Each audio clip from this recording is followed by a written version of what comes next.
që është një konsensus që ka aty. Sepse për hiq zotin Saljani dhe zonjën... Po pse vjen ky konsensus?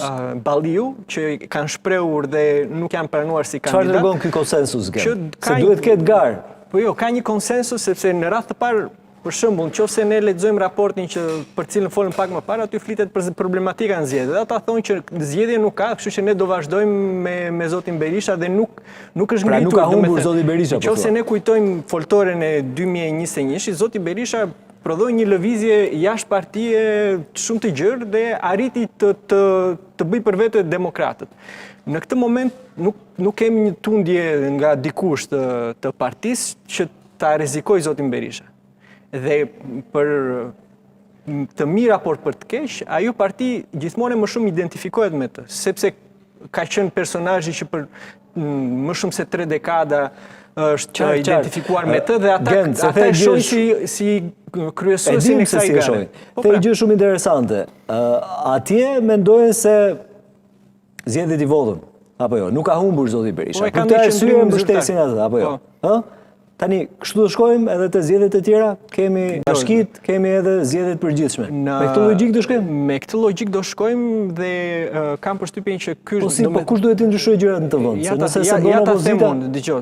Gjërat do t'i ndryshojmë nëse ne fillojmë edhe përshkruajmë realitetin e zgjedhjeve në Shqipëri, siç është. Se për shembull, nëse më pyet mua, vendoseni edhe avokatin. Më fal një sekondë, Nardi, nëse më pyet mua, demokracia shqiptare ka shumë problematika. Ne jemi një demokraci hibride. Instituti Videm thotë që jemi një autokraci elektorale.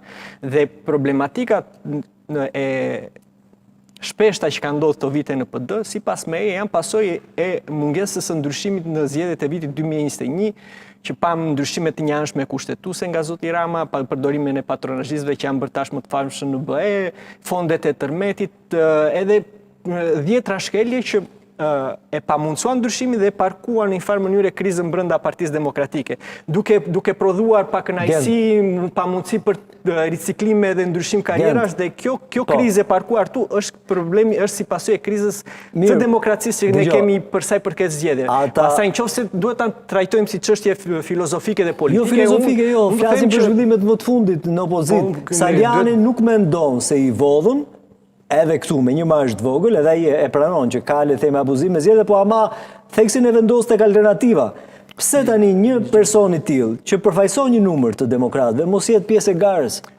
Kam përshtypjen që domethënë nisu nga fakti që ata e konsiderojnë mbylljen e konfliktit brenda PD si një hap për të shkuar pastaj më kompakt në zgjedhjet e ardhshme, për të zgjedhjet që janë zgjedhjet vendore, duan që mos të hapin shteg për debatet pafundme brenda PD-s, nisur dhe nga qëndrimet... Po si më shkojnë zgjedhjet tjera, duke thënë që zgjedhjet viden gjithmonë për arsye të sistemit?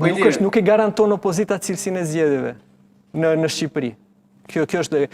Avokat, opozita herën e fundit që opozita...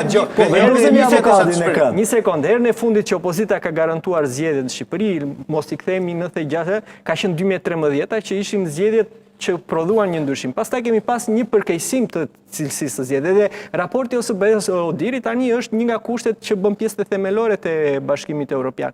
Pra, domethënë, nëse ne mund të kthehemi kësaj problemi, ka një problem të prekshëm, serioz të demokracisë së brendshme në gjitha partitë politike shqiptare. Unë për shembull bashkë me Nardin nuk pajtohemi me filozofinë politike të zotit Berisha, madje e kemi kundërshtuar rikthtimin e tij. Por është për te vullnetit tonë dhe nuk kemi ne forcën për ta ndryshuar atë. Ama ata që janë aty, hiq zotin Saljani dhe zonjën Balliu që janë më të zëshmit, pjesa tjetër është tubuar e thi. Dhe nëse nuk ka një ndryshim të këtij... A është mirë apo është keq gjë? Këtë do ta thon votuesit. Mirë. Ja, avokat, çfarë